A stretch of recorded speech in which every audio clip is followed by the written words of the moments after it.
जागतिक आनंद निर्देशांकामध्ये world happiness index भारताचा क्रमांक कितवा आहे माहितीये? 118.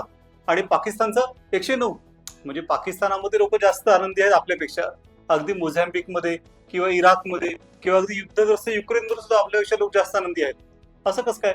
तसं दिसतं की जे काही निकष आहेत त्यातले काही विशिष्ट निकष म्हणजे एकत्रित जेवण घेणे. तर भारतामध्ये विभक्त कुटुंब पद्धती आता जास्त असल्यामुळे तसं फारसं होत नाही.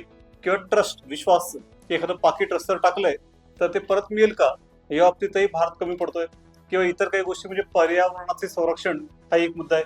मानसिक आरोग्याचा मुद्दा पण आहे. अर्थात इतर अनेक इंडिकेटरवर भारत चांगला आहे. जसं दरडोई उत्पन्न असेल किंवा स्वातंत्र्य असेल, उदारमतवाद असेल. आणि अशा प्रकारे हा इंडेक्स जो आहे त्याच्यामध्ये फिनलंड हा देश प्रथम क्रमांकावर आहे, तर अफगाणिस्तान शेवटचा. भारताने रिसेंटली आपली रँक इम्प्रूव्ह केली असली तरी अजूनही बराच मागे आहे. आपण सगळ्यांनी आनंदी राहून वरती जाऊयात, नाही का?